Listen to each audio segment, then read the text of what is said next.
আসসালামু আলাইকুম।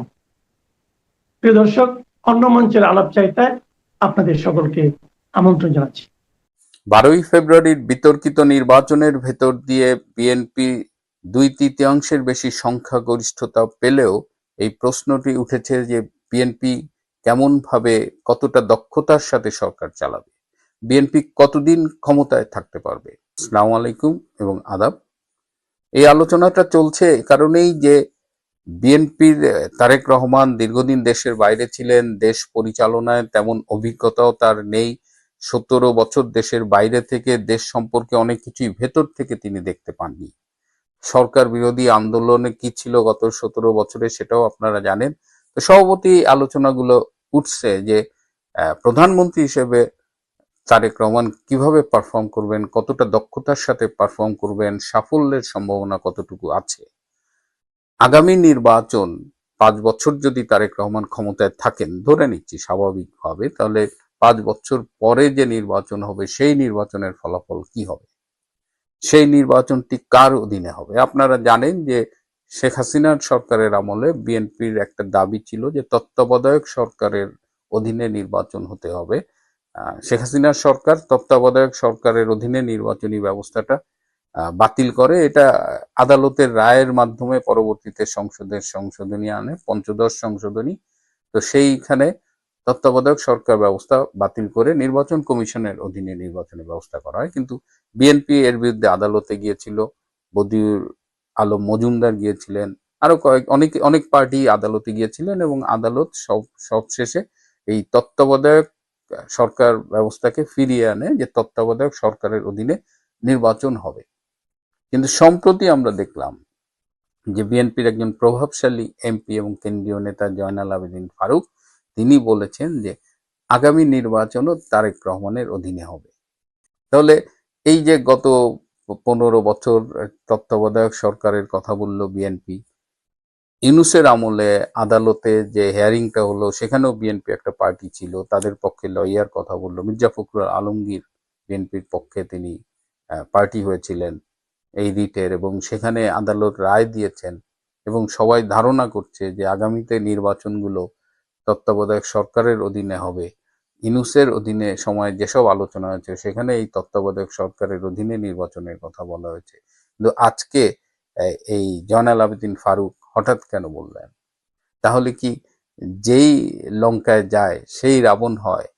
তাহলে কি বাঙালি একবার ক্ষমতা পেলে সেটি আর ছাড়তে চায় না? আপনাদের 2006 সালের কথা মনে আছে যারা একটু সিনিয়র, যে 2006 সালে তত্ত্বাবধায়ক সরকার ব্যবস্থাকে প্রভাবিত করার জন্য তারেক রহমানরা কি করেছিল। মানে তাদের পছন্দের তত্ত্বাবধায়ক সরকার প্রধান করার জন্য বিচারপতিদের বয়স 2 বছর বাড়িয়েছিল এবং তার ফলে যার প্রধান উপদেষ্টা হবার কথা ছিল, গণ আন্দোলনের মুখে তিনি পিছু হটতে বাধ্য হন এবং তিনি বলেন যে তিনি প্রধান উপদেষ্টা হতে রাজি নয়, এবং এমন প্যাচ লেগেছিল যে এক পর্যায়ে সেই সময় রাষ্ট্রপতি ইয়াজউদ্দিন নিজেই নিজেকে প্রধান উপদেষ্টা ঘোষণা করেছিলেন। কিন্তু সেটিও বেশি দিন চলেনি, যার ফলে 2007 সালের 1/11 এসেছিল।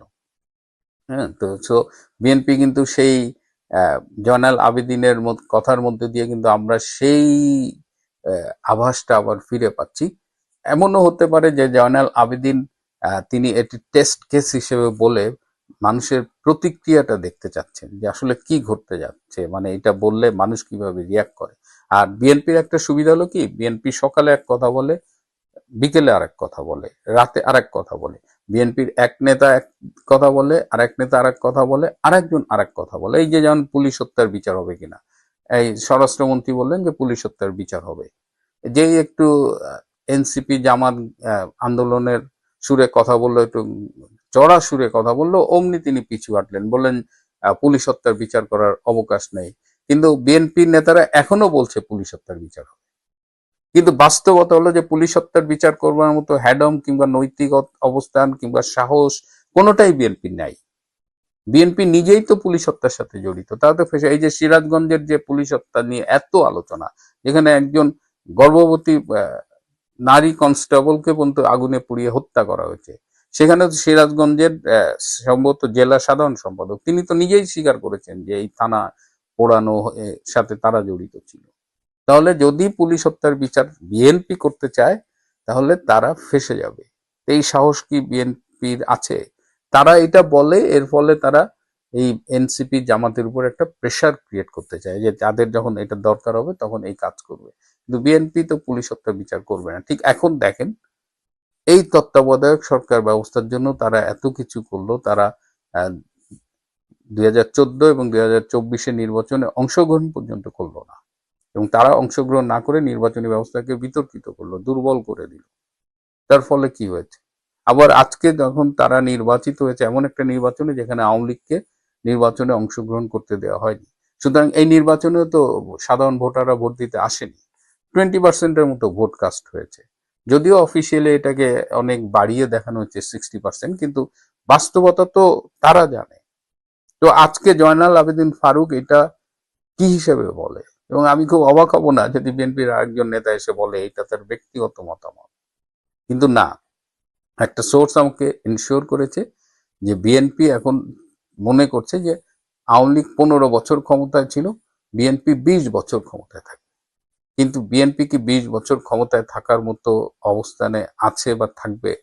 এই যে আওয়ামী লীগ 15 বছর ক্ষমতায় ছিল, হ্যাঁ, নির্বাচনী ব্যবস্থা অবশ্যই যেহেতু বিএনপি আসেনি দুর্বল হয়েছে, নির্বাচন নিয়ে বিতর্ক আছে, আলোচনা আছে, কিন্তু 15 বছরে আওয়ামী লীগ কি জোর করে ছিল? আওয়ামী লীগ এই 15 বছরে কি দেশকে কিছুই দেয় নাই? আওয়ামী লীগ বাংলাদেশের মতো একটা দরিদ্র দেশকে কোথায় নিয়ে গিয়েছিল? বিশ্বের উদীয়মান অর্থনীতি, এবং বিশ্বব্যাংক বলেন সারা পৃথিবী তো আওয়ামী লীগের এই শেখ হাসিনা ম্যাজিক নিয়ে আলোচনা করছিল। Sheikh Hasina was the real magician. তিনি বাংলাদেশকে উন্নতির শিখরে নিয়ে গিয়েছিলেন, এবং তার একটা ক্লিয়ার রোড ম্যাপ ছিল 2021 সালে তিনি কি অ্যাচিভ করবেন, অ্যান্ড শি অ্যাচিভ দ্যাট। 2030 সালে কি অ্যাচিভ করবেন, 2041 সালে কি অ্যাচিভ করবেন, তার পুরা ক্লিয়ার রোড ম্যাপ ছিল, and she was achieving all the milestones. Tarique Rahman কি সেটা পারবেন? তারেক রহমান এই যে ক্ষমতা নিয়েছেন, এখন তো তার হানিমুন পিরিয়ড চলছে, জাস্ট 1 মাসও হয় নাই, কিন্তু এর মধ্যেই আপনারা যদি দেখেন বাংলাদেশ থেকে যে খবরগুলো পাচ্ছি, মিডিয়ায় আসছে, জিনিসপত্রের দাম কিন্তু অনেক বেড়ে গেছে। ক্ষমতা নিতে না নিতেই জিনিসপত্রের দাম অনেক বেড়ে গেছে। এই যে ইরান, ইসরায়েল, আমেরিকার যে যুদ্ধ বা সংঘাত শুরু হয়েছে, এটার যে গ্লোবাল ইম্প্যাক্ট এবং সেটা যে বাংলাদেশে এসে পড়বে, তার ফলে এখানে বাংলাদেশের তেলের দাম বাড়বে, বাংলাদেশে দ্রব্য মূল্যের দাম আরেক দফা বাড়বে। ডক্টর ইউনূস যে গোপন বাণিজ্য চুক্তি করে গেলেন আমেরিকার সাথে, তার ফলে গম বলেন, সয়াবিন বলেন, কৃষিজাত পণ্য বলেন, অনেক কিছুই অনেক বেশি দামে, বা এলএনজি বলেন, আমেরিকার কাছ থেকে কিনতে হবে, যেটা বিশ্বের অন্য জায়গায় গেলে আমরা কম দামে কিনতে পারতাম। এর ফলে একটা অর্থনৈতিক চাপ, এটা তিনি কিভাবে সামলাবেন? বিদ্যুৎ খাতে 45,000 কোটি টাকা বকেয়া রেখে গেছে ডক্টর ইউনূস। তিনি বিল টিল দিতেন না, পদ্মা সেতুর টোল তুলছেন, পদ্মা সেতুর ঋণের কিস্তি শোধ করেন। বিদ্যুৎ তিনি আদানির বিল শোধ করেন নাই, অমুকের বিল শোধ করেন নাই, মোট 45,000 কোটি টাকা বকেয়া। এখন বিদ্যুৎ মন্ত্রী অসহায়, বলতেছে ডিজাস্টার ম্যানেজমেন্টের মতো করে চালাতে হবে, বলছে ঋণ করার চেয়ে লোডশেডিং ভালো। অর্থাৎ শেখ হাসিনা যে সারা দেশে বিদ্যুৎ নিয়ে এসেছিলেন, সারা দেশকে বিদ্যুতের আন্ডারে নিয়ে এসেছিলেন, বৈদ্যুতিক সাপ্লাইয়ের আন্ডারে, এবং সেখানে লোডশেডিং প্রায় ছিল না বলা যায়। সেই জায়গায় এখন এই যে আসতেছে সামনে এপ্রিল মাস থেকে গরম শুরু হচ্ছে, লোডশেডিং কাকে বলে দেখেন। তো জন অসন্তোষ বাড়িয়ে 20 বছর ক্ষমতায় থাকবেন, এই তত্ত্বাবধায়ক সরকার ব্যবস্থাতে আপনি যাবেন না, নির্বাচনী ব্যবস্থা ম্যানিপুলেট করে আপনি 20 বছর ক্ষমতায় থাকবেন, এটা যদি বিএনপি মনে করে থাকে, আমার মনে হয় যে এই ভাবনায় একটা বড় রকমের গলদ আছে। তারেক রহমানের সামনে হিউজ চ্যালেঞ্জেস, এবং সেই চ্যালেঞ্জ, তারা তো হঠাৎ করেই ক্ষমতায় আসছে, তাদের কতটা প্রস্তুতি ছিল আমি জানি না। ষড়যন্ত্র করে ক্ষমতায় আসা এক জিনিস, আর ক্ষমতায় বসে দেশ চালানো এক জিনিস, এবং যখন প্রতি মুহূর্তে আপনাকে তুলনা করা হবে শেখ হাসিনার সাফল্যের সাথে। একটা কথা তো আমরা আগে প্রায় শুনি যে আগেই ভালো ছিলাম, আর কথায় কথায় শেখ হাসিনার যে অ্যাচিভমেন্ট, তার পাশে আপনার অ্যাচিভমেন্ট গুলোকে তুলনা করা হবে। এতদিন আমাদের সামনে সেই বিএনপি ক্ষমতাতে গেছে 2006 সালে, গত 20 বছরে শেখ হাসিনা আওয়ামী লীগ, এটাই ছিল গত 18 বছর, 2 বছর মাঝখানে 111 গভর্নমেন্ট, বা 17 বছর বা 15 বছরই ধরি। তো শেখ হাসিনা 3টা টার্ম ক্ষমতায় ছিল, তার সাথে কম্পেয়ার করার কিছু ছিল না। এখন শেখ হাসিনাও যেটা বলেছেন যে এখন মানুষ দেখুক তারেক রহমানের সরকার, বিএনপির সরকার। সো এই চ্যালেঞ্জ ফেস করতে হবে। এই নির্বাচনী ব্যবস্থা এখনই এই কিভাবে 20 বছর ইঞ্জিনিয়ারিং করে ক্ষমতায় থাকতে হবে এটা ভাবতে হবে না, কারণ বাংলাদেশের মানুষ, এই দেশ, সকালে জোয়ার হয়তো বিকালে ভাটা, বিকালে জোয়ার তো সকালে ভাটা। সো এই জোয়ার ভাটার দেশের মানুষের এরা যে কখন কি করে ফেলবে এটা বোঝা খুব ডিফিকাল্ট। দর্শক, 3 দিনের সফরে এখনও ঢাকায় অবস্থান করছেন যখন মার্কিন সহকারী পররাষ্ট্রমন্ত্রী পল কাপুর, তখন গত রাতে, গভীর রাতে একটা খবর সামনে এসেছে। সেই খবরটা হচ্ছে আজকে সকালে এনসিপির সঙ্গে পল কাপুরের বৈঠক ছিল, সেই বৈঠকটা বাতিল হয়ে গেছে। কেন বাতিল হলো, কেন এই বৈঠকটা হচ্ছে না কিংবা হলো না, সেটা মার্কিন কর্তৃপক্ষ চায়নি নাকি এনসিপি বৈঠক করতে চায়নি, ব্যাপারটা বেশ ঘোলাটে। চলুন, কেন এটা বাতিল হলো কিংবা গণমাধ্যম কি বলছে, এটা আদৌ আর হওয়ার সম্ভাবনা আছে কিনা একটু বুঝে দেখি, জেনে দেখি এই ভিডিওতে। থাকবেন পলিটিক্স টিভির নিয়মিত আয়োজনে।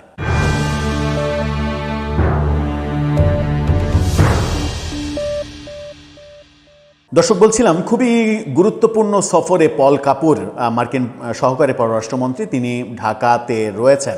আজকেই তিনি সফর শেষ করে উড়াল দেবেন আমেরিকায়। আজকে যখন উড়াল দেবেন তখন আমরা গত রাতে নিশ্চিত হয়েছি যে আজকে সকাল 10টায় এনসিপির সঙ্গে যে বৈঠকটা নির্ধারিত ছিল সেই বৈঠকটা হচ্ছে না। এই খবরটা নিশ্চিত করছে গণমাধ্যমের শিরোনামটা দেখে নিন। সেখানে বলা হচ্ছে মার্কিন সহকারী পররাষ্ট্রমন্ত্রীর সঙ্গে এনসিপির বৈঠক স্থগিত। স্থগিত মানে পল কাপুর তো আর মানে আজীবনের জন্য আসেননি কিংবা 1 মাসের সফরে আসেননি। আজকেই তিনি সফর শেষ করে চলে যাচ্ছেন আমেরিকায়। যখন চলে যাচ্ছেন তখন এই সফরে আর এই বৈঠক হচ্ছে না। কিন্তু কেন বৈঠক হচ্ছে না? মার্কিন কর্তৃপক্ষ এটা করতে চাইলো না নাকি এনসিপি করতে চাইলো না, কি বলছে গণমাধ্যম বলছে এনসিপির নেতৃবৃন্দের সঙ্গে মার্কিন সহকারী পররাষ্ট্রমন্ত্রী পল কাপুরের নির্ধারিত বৈঠকটি স্থগিত করা হয়েছে। রাতে দলের দপ্তর সেল থেকে পাঠানো এক বার্তায় এই তথ্য জানানো হয়েছে, অর্থাৎ এনসিপি থেকে এটা জানানো হয়েছে যে এটা স্থগিত করা হয়েছে। বার্তায় বলা হয় বৃহস্পতিবার সকাল 10টায় মার্কিন সহকারী পররাষ্ট্রমন্ত্রীর সঙ্গে এনসিপি নেতৃবৃন্দের যে সাক্ষাৎ হওয়ার কথা ছিল তা স্থগিত করা হয়েছে। মঙ্গলবার রাত 8টার পর 3 দিনের সফরে মূলত ঢাকায় পৌঁছান যুক্তরাষ্ট্রের দক্ষিণ ও মধ্য এশিয়া বিষয়ক সহকারী পররাষ্ট্রমন্ত্রী পল কাপুর। এই পল কাপুর গতকালকে আমাদের পররাষ্ট্রমন্ত্রীর সঙ্গে সাক্ষাৎ করেছিলেন এবং পররাষ্ট্রমন্ত্রী এই গতকালকে একটা খুবই গুরুত্বপূর্ণ বার্তা দিয়েছিলেন। সেটা হচ্ছে যে মার্কিন যুক্তরাষ্ট্রের সঙ্গে বাংলাদেশের যে চুক্তি, প্রফেসর ইউনূস সরকার ক্ষমতা শেষ করার মাত্র 72 ঘন্টা আগে যে চুক্তি করে গিয়েছিলেন, সেই চুক্তির ব্যাপারে নাকি বিএনপি জামাতের মতামত নেওয়া হয়েছিল এবং বিএনপি জামাত নাকি রাজি হয়েছিল চুক্তির ব্যাপারে। মেটিকুলাস ব্যাপার। যদি এই চুক্তির ব্যাপারে চুক্তির আদ্যোপান্ত না জেনে বিএনপি জামাত রাজি হয়ে থাকে, তাহলে কেন রাজি হয়েছিল? রাজি হওয়ার কারণ কি এটা যে মার্কিন কর্তৃপক্ষকে নির্বাচনের 2-3 দিন আগে অখুশি করতে চায় না কোনো পক্ষই। এই চুক্তির ফলে যারা ক্ষমতায় আসবে তারা যে বিপাকে পড়ে যাবে সেটা তো দুই দলেরই জানার কথা। আর বিএনপি জামাত যেহেতু জানে এই কথা, ডক্টর খলিলুর রহমান নিজেই বলেছেন, সেহেতু এনসিপির তো আগেই জানে। মানে এনসিপি তো সরকারের সিদ্ধান্ত মানেই তো এনসিপির সিদ্ধান্ত, এটা এক ধরনের গত 1.5 বছরে এটা প্রমাণিত সত্য। সুতরাং এনসিপির জামাত বিএনপি, মূল পক্ষটা হচ্ছে বিএনপি, যে জামাত এনসিপি সরকার যেটা করবে সেই ব্যাপারে তাদের ইয়েস সিগন্যাল থাকবে, সেটাই স্বাভাবিক, আমরা 1.5 বছরে সেটাই দেখেছি। কিন্তু বিএনপি একটা ফ্যাক্টর ছিল, সেই বিএনপি নাকি রাজি হয়েছিল, কিন্তু বিএনপিকে জানতো না যে এই মানে চুক্তি যেটা হতে যাচ্ছে সেই চুক্তির ফলে নতুন সরকারে তারা আসলে তারা বিপাকে পড়ে যাবে এবং সেই চুক্তি নিয়ে নতুন করে তাদের ভাবতে হবে, এই প্রশ্নটা আসে। এবার আসা যাক, পল কাপুরের সঙ্গে এনসিপির মিটিংটা হলো না। এনসিপির তরফ থেকেই, দলের তরফ থেকেই এটা জানানো হয়েছে যে সকাল 10টার মিটিং স্থগিত করা হয়েছে। তার মানে এই মিটিংটা হচ্ছে না। এই মুহূর্তে আমেরিকা ইরান যুদ্ধ চলছে। আমরা দেখেছি আমেরিকা ইরান যুদ্ধ চলার প্রেক্ষাপটে এনসিপির নেতারা আনঅফিসিয়ালি বিভিন্ন সভা সেমিনারে আমেরিকার বিরুদ্ধে মানে আমেরিকার বিরুদ্ধে তো না, ইরানে কেন হামলা হচ্ছে, কেন মানুষ মারা হচ্ছে, এই ধরনের কথা বলা হচ্ছে। এবং তাদের যারা জোট, তাদের জোট সঙ্গী যারা ছাত্র সংগঠন, সেই ছাত্র সংগঠন থেকে অর্থাৎ ছাত্র শিবির থেকে বলা হচ্ছে, ইনকিলাব মঞ্চ থেকে বলা হচ্ছে যে এর বিহিত করা হবে, এর ব্যবস্থা নেওয়া হবে, এর বিরুদ্ধে তীব্র আন্দোলন গড়ে তোলা হবে। জামাতের এক নেতা বলেছেন যে এই আক্রমণ যদি না থামে তাহলে এর বিরুদ্ধে বাংলাদেশ থেকে তীব্র আন্দোলন গড়ে তোলা হবে জামাতের নেতৃত্বে। অথচ জামাতের আমির এই যুদ্ধ সম্পর্কে যে বিবৃতি দিয়েছেন, সেই বিবৃতিতে একটিবারের জন্যেও আমেরিকার নাম উচ্চারণ করেননি, বরং মধ্যপ্রাচ্যের বিভিন্ন দেশে হামলার নিন্দা জানিয়েছেন। যে হামলাটা ইরান করেছে, আমেরিকা না। ইরানে আক্রমণের প্রেক্ষাপটে ইরান যে মধ্যপ্রাচ্যের বিভিন্ন দেশে হামলা করেছে সেটার নিন্দা জানিয়েছেন জামাত, এবং সবাইকে সবর করার কিংবা ধৈর্য ধরার, সংযমের সঙ্গে মোকাবেলা করার আহ্বান জানিয়েছেন। একটিবারের জন্যও কিন্তু বাংলাদেশের কোনো রাজনৈতিক দল একটিবারের জন্য ভাসুরের নাম মুখে নেয়নি। ভাসুরের নাম যখন মুখে নেয়নি, তখন ভাসুরের যখন প্রতিনিধি এসেছে, তখন এই প্রতিনিধির সঙ্গে বৈঠক না হওয়া কি সিগন্যাল দেয়? তারা কি ইচ্ছাকৃত এই বৈঠকটা করতে চাইলো না, নাকি মার্কিন কর্তৃপক্ষ থেকেই এই অবজারভেশনটা তুলে ধরেছে পল কাপুরের কাছে যে গত কয়েকদিনে ইরান যুদ্ধকে কেন্দ্র করে এই এনসিপি সহ বিভিন্ন ছাত্র সংগঠনের যে অবস্থান, সেই অবস্থানটা অনেকটা আমেরিকা বিরোধী অবস্থান। খুবই স্বাভাবিক, আমেরিকা বিরোধী অবস্থানই তো হওয়ার কথা। জামাতের পক্ষ থেকেও তো আমেরিকা বিরোধী অবস্থান স্পষ্ট করা উচিত ছিল যে ইরানে আক্রমণ কোনোভাবেই মেনে নেই না। তাহলে বোঝা যেত যে এতদিন যে বিভিন্ন গাজার হামলা টামলা নিয়ে যে বাংলাদেশে মিছিল হয়েছে, যে ব্যাপারগুলো হয়েছে, সেগুলো এক ধরনের বৈধতা পেত, যে আমরা মুসলিম বিশ্বের জন্য সবাই সবসময় সদা প্রস্তুত, সদা জাগ্রত, আমরা যুদ্ধ করতেও প্রস্তুত। কিন্তু মজার ব্যাপার হচ্ছে যে সকল গোষ্ঠী বাংলাদেশে আজীবন শিয়া সম্প্রদায়কে অমুসলিম ঘোষণার দাবি জানিয়ে এসেছে, তারাই অনেক বেশি ডিরেক্টলি হোক ইনডাইরেক্টলি হোক সোচ্চার হওয়ার এক ধরনের প্রক্রিয়ার মধ্যে রয়েছে ইরানে হামলার প্রেক্ষাপটে। ইরান তো শিয়া অধ্যুষিত এলাকা, ইরানের সর্বোচ্চ ধর্মীয় নেতারা তো শিয়া সম্প্রদায়ের। সুতরাং বাংলাদেশে আমরা যারা শিয়া সম্প্রদায়কে অমুসলিম ঘোষণার দাবি করছি, আমাদের চোখে বাংলাদেশি শিয়ারা যখন অমুসলিম, তখন ইরানের শিয়ারা মুসলিম হয়ে গেল, মুসলিম প্রতিনিধি হয়ে গেল। ব্যাপারটা একটু গোলমেলে মনে হয়, ব্যাপারটা কখনো কখনো হাস্যকর মনে হয়। ফিরে আসি পল কাপুরের বৈঠক সম্পর্কে। পল কাপুরের বৈঠক এখন পর্যন্ত গণমাধ্যমে আমরা নিশ্চিত হতে পারিনি যে জামাতের সঙ্গেও কোনো বৈঠক হয়েছে কিনা, এরকম খবর গণমাধ্যম দিতে পারেনি। হয়তো হয়েছে, হওয়ার কথা। আমরা তার সফর শুরুর আগে শুনেছিলাম যে জামাত, এনসিপি, বিএনপি তো বটেই, বিএনপি যেহেতু ক্ষমতাসীন দল, তাদের সঙ্গেও বৈঠক হবে, এমনকি আওয়ামী লীগের নেতাদের সঙ্গেও বৈঠক হবে ভার্চুয়ালি। কিন্তু এনসিপির সঙ্গে বৈঠক হলো না। পেছনের কারণটা কি? বৈঠকটা কি এনসিপি করলো না, নাকি শেষ মুহূর্তে আমেরিকাই বৈঠকটা বাতিল করলো? যদি আমেরিকা বৈঠকটা বাতিল করে থাকে, তাহলে এটা এনসিপির জন্য একটা নেগেটিভ সিগন্যাল হয়ে দাঁড়াতে পারে। আমরা আশা করব যে নতুন দল এনসিপির জন্য আমেরিকার কোনো নেগেটিভ সিগন্যাল আসবে না, যাতে করে তাদের সামনে রাজনীতি করে যাওয়ার পথে কোনো ধরনের কোনো বাধা কিংবা বহির্বিশ্বের সাপোর্টের অভাব তাদের হয়, এরকম কোনো পরিবেশ তৈরি হবে না। তারা খুব ভালোভাবে রাজনীতি করে যাবে।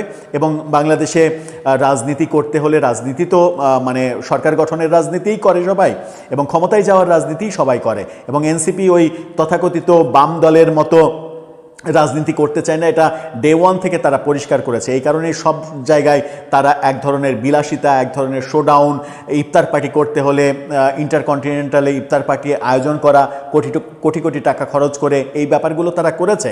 কারণ ডে ওয়ান থেকেই তারা ক্ষমতার রাজনীতি করতে চেয়েছে এবং ক্ষমতার মসনদের আশাতেই রাজনীতি করতে চেয়েছে।